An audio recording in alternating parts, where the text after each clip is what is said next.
বাবার চরণে শতকোটি প্রণাম। সমস্ত ভক্তবৃন্দের চরণে আমার দণ্ডবত প্রণাম। ওম গুরু তব কৃপা হিকে বলম। আহ, বাবার আগের দিনে যে ঘটনাগুলো বলেছিলাম সেটা হচ্ছে যে পঞ্চকোশী পরিক্রমা সেকেন্ড টাইম আমাদের বাবা করালেন। এবারও নিরঞ্জনদা আমাদের সঙ্গে ছিলেন এবং বাবা আরেকবার করে, এবং পঞ্চকোশী পরিক্রমাটা বাবা যে মহত্বটা সেটা বললেন যে তোমরা প্রত্যেক বছর একবার করে এসো, একবার করে পরিক্রমা করে যাও। যেটা আর হয়নি পরবর্তী সময়। সেকেন্ড টাইমটা হওয়ার পরই তারপরে তো আবার বাবার তখন অনেক অন্য কাজ চলে গেল বাবার সঙ্গে, মানে বাবার তারপর প্রচুর বিজি হয়ে পড়লেন। 2022 থেকে বাবা এত বিজি ছিলেন যে মানে বাবাকে ধরাই যেত না, বেনারসে বাবার থাকাই হতো না প্রায়। তো কিন্তু আমাকে বলেছিলেন যে বাবা যে পঞ্চকোশী পরিক্রমাটা করো। আর পঞ্চকোশী পরিক্রমাটা বাবার নিজের করার ইচ্ছে ছিল, যেটা হচ্ছে উনি 5 দিনের পরিক্রমা করার কথা বলেছিলেন এবং বলেছিলেন আমি 1 লাখ টাকা দান করবো এখানে। হ্যাঁ, কিন্তু সেই ইচ্ছেটা হয়নি। তবে আমাদেরকে আমাদের সময় সুযোগ হলে সেই ইচ্ছেটা বাবার পূরণ করতে হবে, যেটা আমার মনে হয় কোনো না কোনো সময় আমরা সেটা করবো।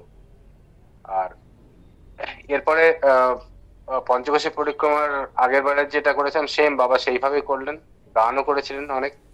করার পরে আমার এবার বাবা পুরীতে যাত্রা করবেন। পুরীতে প্রথমে কলকাতা আসবেন, কলকাতা থেকে তারপরে পুরীতে যাবেন। আর তার মাঝখানে খড়গপুরের প্রোগ্রাম ছিল।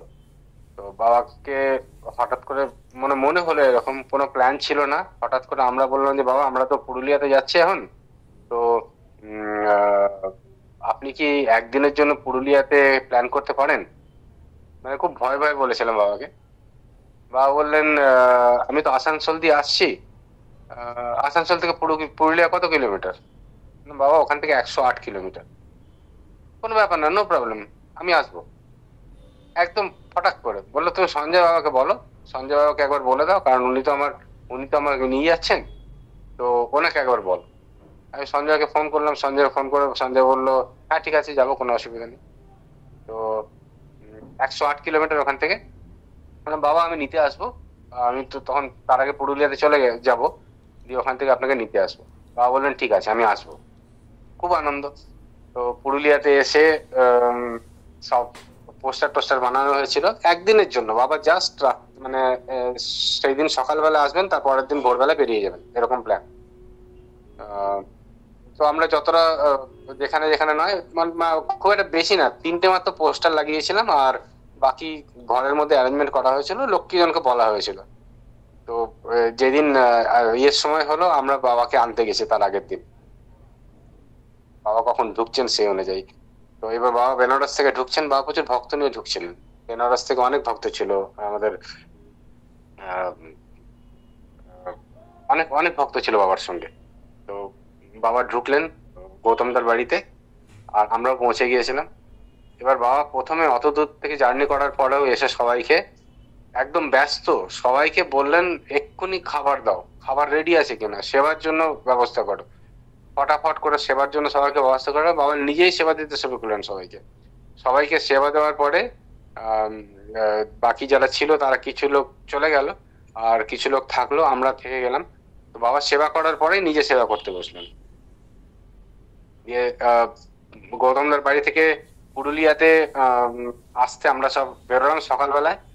এবং অদ্ভুত ঘটনা, বাবা যাকে যাকে বলছেন মানে উম, গাড়িতে দুটো গাড়ি আসছিল, আর বাবার সঙ্গে তো জিনিসপত্র ছিল বাবার গাড়িতে ছিল, কিন্তু বাবা এমন কয়েকজনকে বললেন, সুভাষ দাকে বললেন, সুভাষ দার মিসেস, ওদেরকে বললেন চলো, হ্যাঁ গাড়িতে আছে তো, গাড়ি জায়গা হবে, মানে বাবা সমস্ত জানেন যে কোন গাড়িতে কতটা জায়গা আছে, সমস্ত কিছু ওনার কাছে জানা আছে।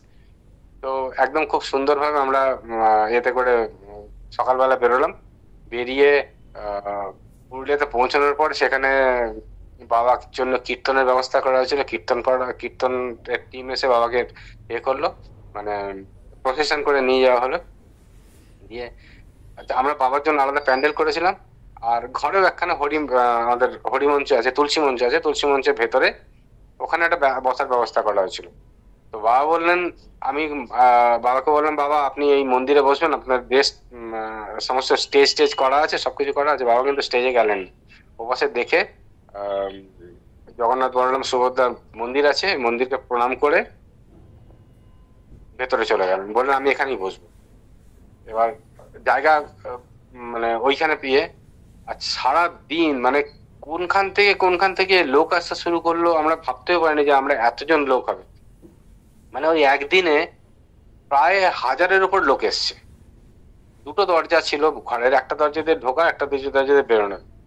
মানে ঢোকার দরজা দিয়েও লোক আসছে, বেরোনোর পেছনের দরজা দিয়েও লোক আসছে, মানে কন্টিনিউয়াসলি লোক। তো আর বাবার কি আনন্দ, কি আনন্দ! বসে হাসছেন, তারপরে সবাইকে ইয়ের জন্য বলছেন যে ওম গুরু তব কৃপা হে কেবলম, মন্ত্রটা লিখে আনো। হুম। তারপরে এইগুলো সমস্ত সবাইকে দিতে থাকো, সবাইকে দিচ্ছেন উনি। আর ইয়ে করে রেখেছেন, পেপার দিয়ে রেখেছেন, পেপার পেপার নিচ্ছেন আর সবাইকে দিচ্ছেন। এরকম কিছু উল্লেখযোগ্য ঘটনা, সেটা হচ্ছে যে এরকম প্রচুর লোক আসছে। আর পুরুলিয়া একটু মানে পিছিয়ে পড়া ইয়ে তো, রাজ্য তো। তো ওখানে প্রচুর গরিব। তো যারা গরিবরা আসছে, একজন গরিবকে বাবা বলছেন, এ, তুমি একে ডাকো, ওনাকে, মাকে ডাকো। তো উনি ওর ফ্যামিলি মেম্বার্স কয়েকজনকে নিয়ে এসেছিলেন। তো বলছে যে তুমি ওনাকে বলো, মাকে বলো যে পরের জন্মে তোমার খুব ভালো ঘরে বিয়ে হবে, তোমার পড়াশোনা খুব ভালো হবে, এবং তোমার এই সমস্ত জিনিসগুলো আর থাকবে না পরের জন্মে। আরো কাউকে কিন্তু কিছু বলেনি। তো আমি ওনাকে বললাম, বলছে তুমি ওনাকে বলো। তো আমি বললাম, বাবা বলছেন যে তোমার এরকম পরের জন্মে তোমার সমস্ত কিছু ঠিক হবে। হ্যাঁ, তোমার এই যে দুঃখ কষ্ট, তোমার খুব ভালো ঘরে বিয়ে হবে, তোমার খুব ভালো ইয়ে হবে, এরকম বলেছেন বাবা। তখন উনি বলছেন, অবাক হয়ে তাকাচ্ছেন বাবার দিকে, তাকিয়ে বলছেন যে বাবা আমরা তো খেতেই পাই না এমনি। হ্যাঁ, তো আর কি হবে, এই জন্মে কে দেখছে? বলছে না, এই জন্মে তোমরা যেরকম আছে সেই ফলটা ভোগ করতে হবে, কিন্তু পরের জন্মে তোমার ভালো হবে। তুমি মহাপুরুষ দর্শন করলে না, ছোট্ট করে বললেন, তুমি মহাপুরুষ দর্শন করলে না। এই যে বাবার যে পাশে বসেছিলাম, এই কথাটা ফট করে কানে বাজলো। বাবা কাউকে বললেন না, কিন্তু এনাদেরকেই বললেন। আচ্ছা। তারপরে এই এইরকম ভিড় তো চলতে থাকলো, আমাদের কীর্তনে চলছে 7টার সময়।